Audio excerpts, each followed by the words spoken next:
Good morning, good afternoon, welcome to Cyber Sidekicks. It's day 4 of RSAC 2026, and I'm here with Christina Richmond, my co-host on Cyber Sidekicks. How are you? We are so excited to be here, and yes, I'm doing well, losing my voice, as you can probably tell, and we've had a blast, and today we have a wonderful guest. Actually, we've decided to rename him Wonderful Guest. A wonderful guest. WG, nice. Also known as Dave Merkel, who is the founder and CEO of Expel. Welcome, Dave. Yeah, good to be here. We're so happy you're here. Yeah. No, it's been quite a week, and this is the last thing on my agenda. Yeah. I wish it were the last thing on my agenda. I'm sorry. I have like 4 more meetings. 4 more Oh my meetings. God. Yeah, and then we're going to dinner. But Yeah, anyway, we are. And I think you mentioned a burger and a pint earlier. I did, yeah. So I had one, a little bit more, less fun conversation to have this morning, and I had a break between then and now, and so I went down to Louis on Stevenson because it is sort of the opposite of most things you go to at RSA, and I had a delicious burger and a pint, and now I'm right as rain. Okay, Excellent. what kind of burger and what kind of pint? Just a burger with some cheese, some fries, and then the pint was, I think it was from Berkeley somewhere, and it was called Doppelganger. It was actually a lager. Oh, I think I've had that. Is delicious. that, is that the beer hall you went to? No, it's not the beer hall. No, he went to a restaurant called Louis, Yeah, down on Louis. Stevenson. Ah, right, Yeah, yeah. it's just So a the bar beer down hall is not far from here. That's a great one. Oh, I believe They that. have a whole section of like pilsners and lagers, Yeah. a section on IPAs, and then on others. They've got some really interesting stouts and ciders and things. So So I'll really, have to that's check what that we're out. here to talk about. Yeah, Is beer, we could favorite do that. beers. We It's could. RSA is almost over, so we could just make this a beer We podcast. can make it beer cast. The beer cast, We've been that's talking right. about that, beer cast. That works for me. All right, let's switch to some real stuff. we have to can talk come- about security, don't we? Do we? Come on. Well, Killjoy. All right, so I've been coming to RSA 20 years. You've been coming how long? I don't even want to count. At least 20 years. Okay, what were your impressions at the show? So I only got to spend a little time on the show floor, and so most of my stories are coming via my crew, but definitely good engagement. And I've also talked to several CISOs that said, no, there's some people here that haven't come in several years. Oh, Right. And clearly what's driving that is this is obviously the year of AI explosion at RSA, which may last for quite some time. So there were a lot of people here looking for education yeah. Right. because they have a lot of poorly understood and unmet needs, and so starting to talk to vendors, seeing how the space is evolving. Which is great, right? Because people were showing up curious. That is Our good. team was consistently busy. We do have, now everybody, had rented a space at a wonderful restaurant out on 2nd Nice. to do meetings. Nice. So that's a good idea. Yeah, It- and you also, it your is. booth looks lovely. Oh, We thank just you. happened to walk by it just by chance today, and I said, Rory, let's swing over this way so that we could see it. Yeah. And it looked really nice. We've been doing this, you've been doing this a long time, and the booth life is not for me. It's tough. I really like to go to the startup areas, and you like to go to the country pavilions. Oh yeah, yeah. Yeah, like the Flanders Pavilion, and there's a Taiwan Pavilion. Oh, very friendly and very excited to have people coming in. Yeah. And because it's a regional story in most cases. It's regional service providers, product development teams that are wanting to, expand their reach into other parts of the world, particularly North America and Canada, and are looking to try to kind of break out from their typical kind of regional infrastructure that they're kind of kept in. Well, I mean, that's good to hear that we've got people from outside the U.S. coming to the U.S. wanting to expand to the U.S. I'll take that as a positive sign. I'll take that as a positive I'll sign take that, too. yeah. And we'll take that conversation anywhere you want to go, either now or later. However you'd like to do it. We are very open. But I also, you talk about AI and agentic AI and people coming for education, and I think that's fair. I do. But I also think that there's a lot of same old that I'm seeing here There's at no the question show. that also exists. Yeah. And That- so yeah, it's kind of yeah. like, oh my God, people, we still haven't figured this out, which you and I know, we know really well. Oh, you want to get me started on that one? Okay. Sure. Or politics, which do you prefer? Awesome. Here, take Do you want to take throw this. religion in? Yeah, jump on in this briar patch, or this one over here. Or the thorny patch over there, yeah. I mean, there's no question. I mean, cyber can be. So I will start positive, right? So I'm channeling some of the people that around me that help manage my inner Irishman, who is always present and must be contained. But so starting with the positive is one of the coolest part about cyber is its real mission, right? I mean, there's not very many places in sort of private industry where you have a job where you combat actual evil that is literally trying to hurt people. Yeah. That's very unique. That usually only happens if you're a first responder, military, what have you. Yes. And we're actually the front line in this domain because and I love government that can't about be. this industry. I love it. It is unique and it's hard to describe to people that have never really been in its orbit. And but with that, if I can interject here, with that there is this heart. There is this need to educate. Yeah. There is this need to help, this need to protect. And it's not just like militaristic mission, which I know you don't mean. No, I don't. But it's or we could change the word. I'm former military, so I always use military euphemisms, but calling.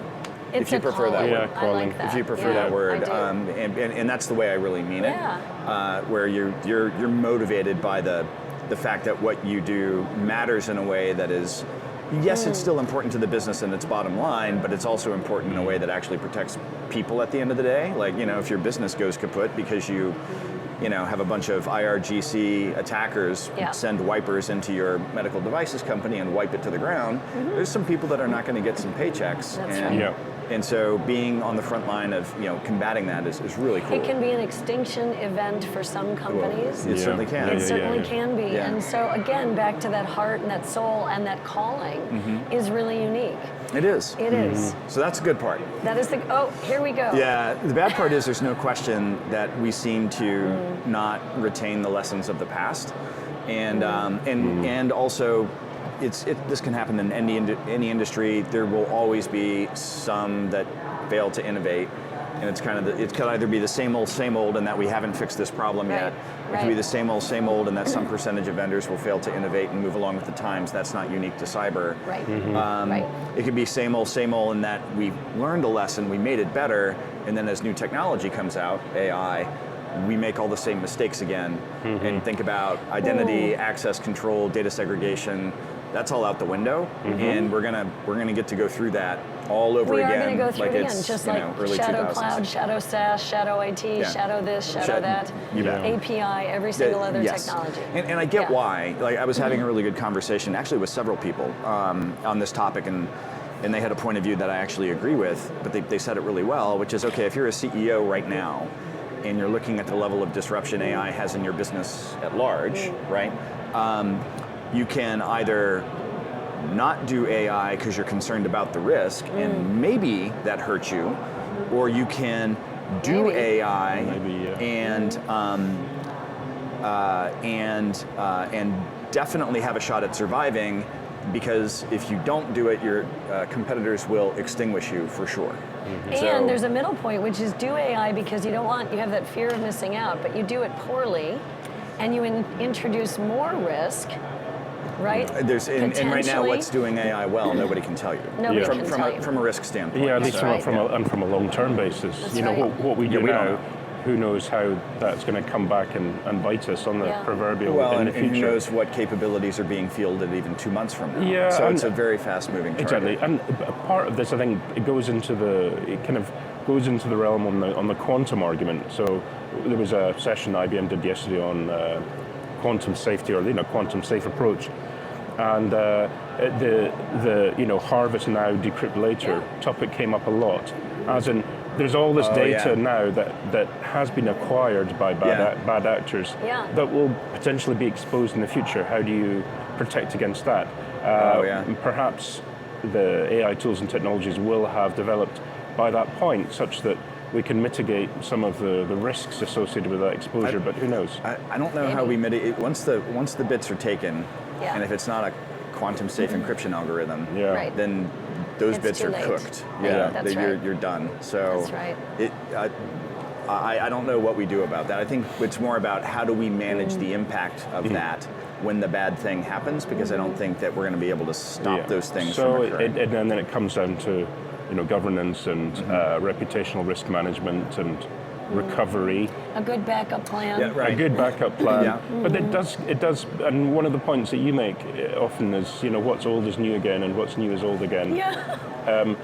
So many of the conversations, when you boil it down, come down to, good data hygiene, good AI hygiene, and now it's good quantum hygiene. Yeah. Those pieces of advice have been around for time immemorial, but folks still don't do it. Yeah, and it's really interesting. So we had recently published our annual threat report, and there'll be some things, but again, the lessons we keep now learning. You still have to quantify them, even if they're you do, right? You totally do. You have to track them. So number one mechanism for customers getting compromised was identity. Okay, but if we kind of look at the sub elements of that, and we look at other categories, the sort of basics, the hygiene aspect was the kind of number one sort of mitigation aspect that had not been done well. Yeah. And it's so hard to get people to focus on it because it's boring as heck. It's boring. It is really hard to get the business to fund it. Yeah. Because it's boring as heck, and you're also talking about mitigating risk of something that may or may not happen, which we're always doing in cyber, and is always a more difficult conversation than I can grow your top line by X in some other business unit. That's something the business transacts on much better. We had a discussion on an earlier podcast this week with someone who was talking about autonomous security. So if we could take the boring bits and bytes and give it to agents that could potentially do those for you. What do you think about that? I think that is an excellent thing to focus on. Yes. And as there are more and more capabilities being built into these platforms, like we'll pick the like Claude Cowork, right? And its ability to kind of do personal productivity orchestration. Think about systems productivity orchestration and patching. Yeah. Right. Okay, well, what if we can just make that go away to some extent and dramatically reduce the human intervention? Doesn't mean you leave it totally alone, but it goes from this incredibly expensive, labor-intensive, boring as all get out task to something that just clicks along at high speed. That would be amazing. We're not quite there. I mean, we're not quite there, and I think we'll get there. There's work that has to get there, but I do think there is a future where that can exist and be done well. Yes, and I think we also have to have we talk a lot about the watchers watching the watchers. So the machine sort of being the overlay, being the judge, being the governor. But we also we talk a lot about the human in the loop. We have to make sure that there's human in the loop. We also talk about transparency, kill switch, and knowing where they've been and what privileges they have and which services they're setting up. All of that has to be built, really. It does, and there are some kind of paradigms of the past that have to be adapted. So think about the concept of identity and identity for an agent. Right. An agent might last 11 seconds. Yeah. And so how do you think about that? Who was talking about that on the podcast? Rock was talking about these ephemeral. Do you know Rock Lambros? I don't know if I do, but I get the ephemeral problem. It is definitely an ephemeral problem. The 11 seconds. Like I mean, and that problem, having come from when I was at Mandy at the endpoint side, because we built our EDR, dealing with the ephemeral nature of like a VM and AWS, and how do you think about an agent in that context? What is that agent's identity? How do you ensure a newly substantiated instance does not pick up the same identity and you can tell it's a very hard problem on that scale. Yeah. Now think about, I'm an end user, I'm doing something, or I'm one of my software engineers, boom, there's 100 agents, they're going to work overnight, boom, they're gone. So there's some things that we've used in the past that we're going to break those models completely. There's going to be new approaches that have to be invented to solve it. So at the moment we've got we've got three identities. We've got human, non-human, and agents. Generally speaking, at least that's what people have been saying to us. But there is this kind of blurring of the lines between a non-human and an agent. At the moment, non-human identities will be like services, service bots or whatever. But the agents could have this kind of new form of identity, which is a blend between the two. And it may need to, just because of the volume, the dynamic nature is far greater than anything else that we've dealt with before. And because of how ephemeral it might be, and now I'm kind of making this stuff up out loud, and this is not my expertise. It's not building identity it's systems. fun to make stuff up. You know, in the analyst world, we make stuff up all the time. Oh, that's so true. Go yeah, for all it. right. Let's just make some shit up. We'll prove you right later. Yeah, great, awesome. I appreciate that. You can publish a paper or something. That's right. Merk was right. Mark said this. The other thing is, I mean, a service has well-defined behavior, and an agent does not. And so that's another aspect of it where the identity of that agent, when it existed and what it did, is even more critical because to get the true value, you've got to give the agent more agency. Right. But then you are also increasing the risk and or the challenge if you have to kind of figure out what did it do to determine how to address a malicious situation. It's about autonomy, level of autonomy versus risk, versus the benefit versus the risk versus the cost, I suppose. Versus the speed of doing business and being left behind. I mean, there's a lot of dynamics. I want to switch gears, and I don't know how much time we have, so let us know if we're getting to time. We're doing good. We're doing good. 8 minutes and 30 seconds. All right, or 7 minutes and 30 I seconds. wanted to switch, and Rory's going to be editing, so we can stop and start, and we'll get the files. But I wanted to switch gears and ask you what you think the future of your area, your pocket of security offerings are today. So I've been studying MDR for a long time. Yep. And we first met back when you were building out of your garage. Yep. And you may still be in the garage.